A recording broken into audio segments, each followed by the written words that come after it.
नमस्कार, स्वागत है आप सभी का। डीडी न्यूज देख रहे हैं आप और सांकेतिक भाषा के इस खास बुलेटिन को लेकर हाजिर हूं मैं कृतिका और मेरे साथ है मेरे सहयोगी शरद मुदगल, जो खबरों को सांकेतिक भाषा में आप तक पहुंचाएंगे। तो चलिए शुरुआत करते हैं इस खास बुलेटिन की और सबसे पहले नजर डालते हैं सुबह की सुर्खियों पर। राष्ट्रपति द्रौपदी मुर्मू आज शिक्षक दिवस के मौके पर 75 शिक्षकों को देंगी राष्ट्रीय शिक्षक पुरस्कार। कल पुरस्कार के लिए चयनित शिक्षकों ने पीएम मोदी से की थी मुलाकात।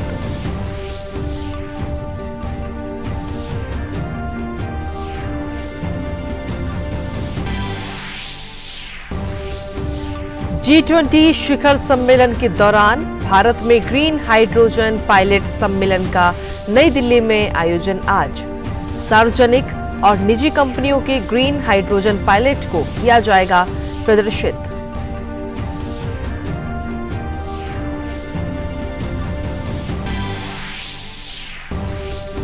देश के पहले सूर्य मिशन आदित्य L1 ने आज तड़के पृथ्वी की कक्षा बदलने का दूसरा चरण सफलतापूर्वक किया पूरा। 10 सितंबर को बदलेगा तीसरी कक्षा।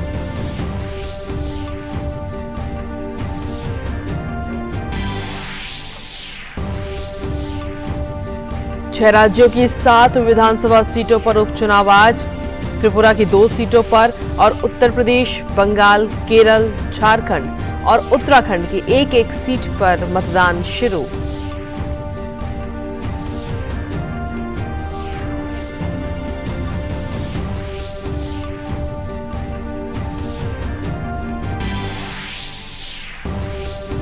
नाइजर में जुंटा के प्रधानमंत्री ने पश्चिमी अफ्रीकी देशों के समूह के साथ जल्द समझौता होने की जताई उम्मीद। फ्रांस के सैनिकों के जल्द वापसी की भी जताई उम्मीद।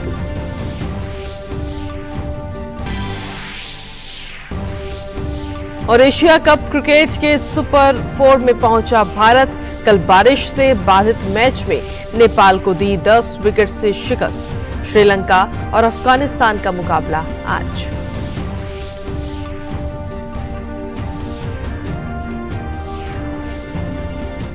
और हेडलाइंस के बाद चलिए अब खबरों में विस्तार से बात करते हैं। आज शिक्षक दिवस है और इस अवसर पर राष्ट्रपति द्रौपदी मुर्मू आज नई दिल्ली के विज्ञान भवन में 75 चयनित शिक्षकों को वर्ष 2023 के राष्ट्रीय पुरस्कार प्रदान करेंगी। दरअसल भारत में हर साल 5 सितंबर को डॉक्टर सर्वपल्ली राधाकृष्णन की जयंती को राष्ट्रीय शिक्षक दिवस के रूप में मनाया जाता है। शिक्षकों को राष्ट्रीय पुरस्कार प्रदान करने का उद्देश्य देश के शिक्षकों के अद्वितीय योगदान को रेखांकित करना और ऐसे शिक्षकों का सम्मान करना है जिन्होंने अपनी प्रतिबद्धता व परिश्रम से न सिर्फ स्कूली शिक्षा की गुणवत्ता में सुधार किया बल्कि अपने छात्रों के जीवन को भी समृद्ध किया है। पुरस्कार के रूप में प्रमाण पत्र, 50,000 रुपए का नगद पुरस्कार और एक रजत पदक भी प्रदान किया जाएगा।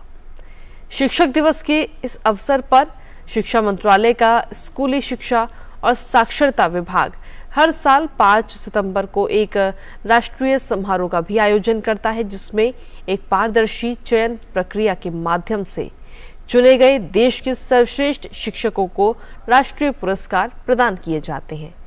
इस वर्ष से राष्ट्रीय शिक्षक पुरस्कार का दायरा बढ़ाकर उच्च शिक्षा विभाग और कौशल विकास एवं उद्यमिता मंत्रालय के शिक्षकों को भी इसमें शामिल कर लिया गया है।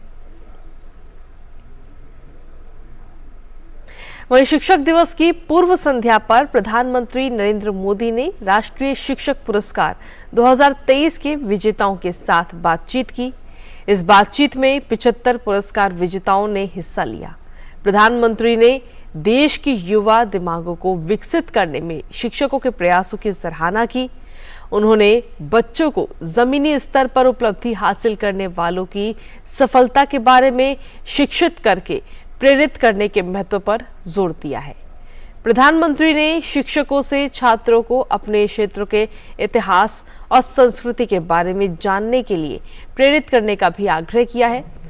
वहीं देश में विविधता की ताकत पर प्रकाश डालते हुए उन्होंने शिक्षकों से अपने स्कूलों में देश के विभिन्न हिस्सों की संस्कृति और विविधता का जश्न मनाने का भी अनुरोध किया।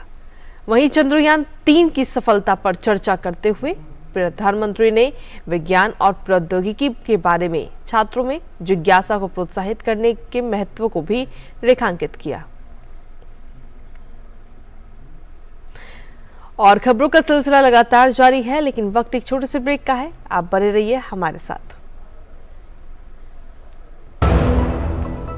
होंगे बच्चे स्वस्थ भले भूलेगा बचपन, इन्हें पिलाओ मुगली घुट्टी 555। अर्जुन, एग्जाम्स में you made us really proud. अब आगे क्या सोचा है? पापा, मैंने IIT जाना है और इंजीनियर बनना है।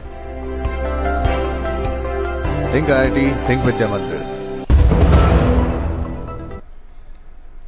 और ब्रेक के बाद एक बार फिर से स्वागत है आप सभी का। खबरों में आगे बढ़ते हैं। नई दिल्ली में आज ग्रीन हाइड्रोजन पायलट परियोजना पर केंद्रित 1 दिवसीय सम्मेलन आयोजित किया जाएगा। G20 शिखर सम्मेलन से पहले आयोजित इस सम्मेलन में देश की सार्वजनिक और निजी क्षेत्र की कंपनियों के विभिन्न ग्रीन हाइड्रोजन पायलट प्रोजेक्ट्स को प्रदर्शित किया जाएगा। नवीन और नवीकरणीय ऊर्जा मंत्रालय के अनुसार इस सम्मेलन में नई परियोजनाओं और हरित हाइड्रोजन प्रौद्योगिकी में प्रगति को प्रस्तुत किया जाएगा। सम्मेलन की मेजबानी NTPC कर रहा है। केंद्रीय विद्युत, नवीन तथा नवीकरणीय ऊर्जा मंत्री RK सिंह सम्मेलन में शामिल होंगे। वहीं इस आयोजन के दौरान चर्चाओं से क्षेत्र की उपलब्धियों और चुनौतियों को भी साझा करने में प्रोत्साहन मिलेगा। अब बात करते हैं हरियाणा की, जहां मेवात में चल रही G20 शेरपाओं की चौथी और अंतिम बैठक का आज तीसरा दिन है। बैठक में कई अहम मुद्दों पर सार्थक बातचीत की गई। वहीं बैठक में 9 और 10 सितंबर को दिल्ली में होने वाले G20 शिखर सम्मेलन के लिए भी एजेंडा तय होगा।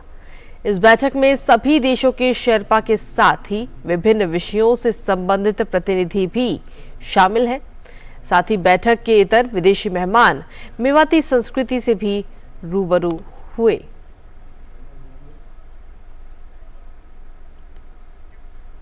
देश के पहले सूर्य मिशन आदित्य L1 ने पृथ्वी की कक्षा बदलने का दूसरा चरण पूरा कर लिया है।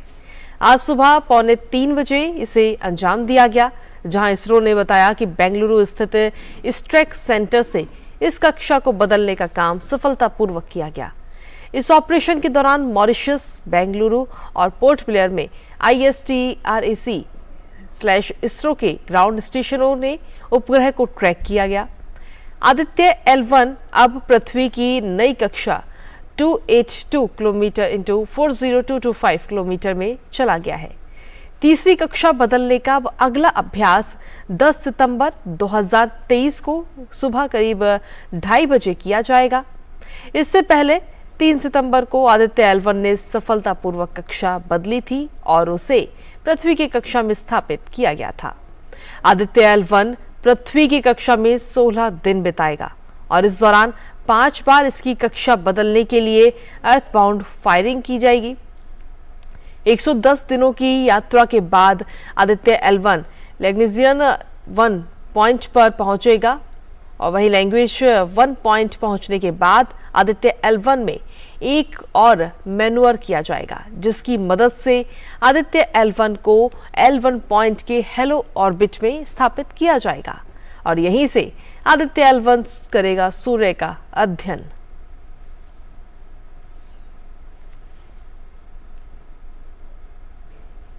देश के 6 राज्यों की 7 विधानसभा सीटों पर आज उपचुनाव हो रहा है, जिसमें आज उत्तर प्रदेश, पश्चिम बंगाल, केरल, झारखंड और उत्तराखंड की एक सीट और त्रिपुरा की 2 सीटों पर वोट डाले जा रहे हैं। उत्तर प्रदेश की घोसी, उत्तराखंड की बागेश्वर, बंगाल की धूपगुड़ी, झारखंड की डुमरी, केरल की पुथुपल्ली और त्रिपुरा की बाक्सानगर और धनपुर सीट के लिए आज उपचुनाव हो रहे हैं। वहीं इन चुनावों के नतीजे 8 सितंबर को आएंगे। घोसी और धनपुर सीट पर मौजूदा विधायकों के इस्तीफे देने की वजह से ये चुनाव हो रहे हैं। इसके अलावा बाकी 5 सीटों पर मौजूदा विधायकों का निधन होने के चलते इन सीटों पर मतदान आज किया जा रहा है। भारतीय कॉरपोरेट विधि सेवा 2021-2022 बैच के प्रशिक्षु अधिकारियों ने कल राष्ट्रपति भवन में राष्ट्रपति द्रौपदी मुर्मू से बातचीत की मुलाकात की। इस अवसर पर राष्ट्रपति ने कहा कि भारतीय कॉरपोरेट विधि सेवा के अधिकारी भारत में व्यापार और उद्योग की वृद्धि और विकास के सूत्रधार हैं। उन्होंने अधिकारियों की सराहना करते हुए कहा कि इनका काम इसलिए बहुत महत्वपूर्ण है क्योंकि उन्हें उद्योग और उद्यमिता के विकास को प्रोत्साहित करते हुए अच्छा कॉरपोरेट प्रशासन सुनिश्चित करना है।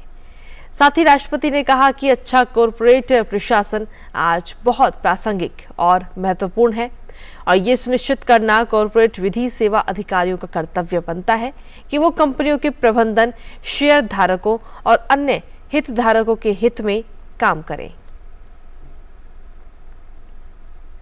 उपराष्ट्रपति जगदीप धनखड़ राजस्थान के 2 दिवसीय दौरे पर हैं, जहां उपराष्ट्रपति आज टोंक स्थित डिग्गी में श्री कल्याण राय जी मंदिर में दर्शन करेंगे। उपराष्ट्रपति कोटा में केंद्र, राज्य सरकारों तथा अन्य सरकारी संस्थाओं से सेवानिवृत्त कर्मयोगियों से के गौरव सम्मान समारोह में भी हिस्सा लेंगे। वहीं कृषि विश्वविद्यालय के छात्रों को भी संबोधित करेंगे। इसके अलावा वो सैनिक स्कूल चित्तौड़गढ़ के पूर्व छात्रों, शिक्षकों से भी संवाद करेंगे। उपराष्ट्रपति ने कल जयपुर में एक विश्वविद्यालय में आयोजित कार्यक्रम में राष्ट्र निर्माण में महिलाओं की भूमिका पर बात कही। उन्होंने कहा कि जल्द ही संविधान में संशोधन के साथ महिलाओं को संसद और राज्य विधानसभाओं में पर्याप्त प्रतिनिधित्व मिलेगा, जिसके बाद 2047 से पहले ही भारत को नंबर 1 देश बना देगा।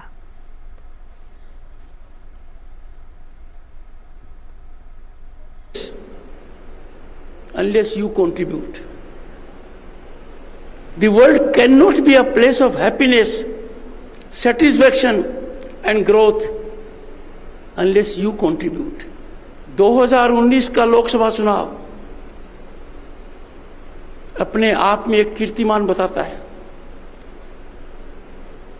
पहली बार लोकसभा में 78 वीमेन चुनकर आई और नतीजा हमारे देश की वित्त मंत्री Nirmala Sitharaman, a brilliant finance minister, अनेक महिला मंत्रीगण है। ये बदलते हुए भारत की तस्वीर नहीं है, ये वो भारत है जो इस ताकत के आधार पर दुनिया को बदलेगा और दुनिया को निश्चित रूप से बदलेगा। और अब बात करते हैं अंतर्राष्ट्रीय खबरों की।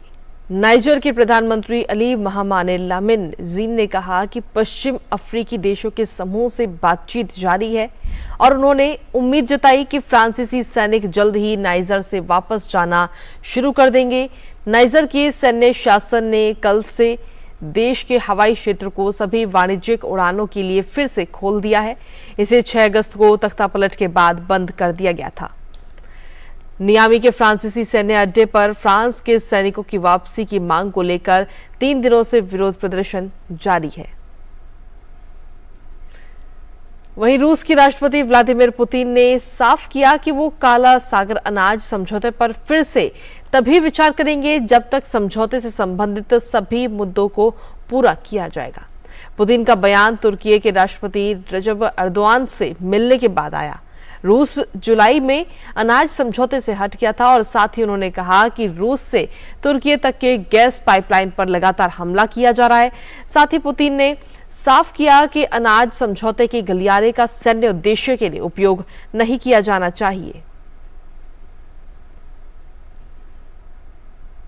यूक्रेन के राष्ट्रपति व्लादिमीर जेलेंस्की ने फ्रंट लाइन यात्रा के दौरान सैनिकों के साथ बातचीत पर जोर दिया। यूक्रेन के राष्ट्रपति व्लादिमीर जेलेंस्की ने कहा कि सीधे युद्ध में उतरने वाले सैनिकों से बात करना महत्वपूर्ण है। जेलेंस्की ने सैनिकों के लिए पूर्ण समर्थन की प्रतिबद्धता भी जताई। यूक्रेनी नेता ने एक अज्ञात स्थान से वीडियो संदेश में ये बात कही।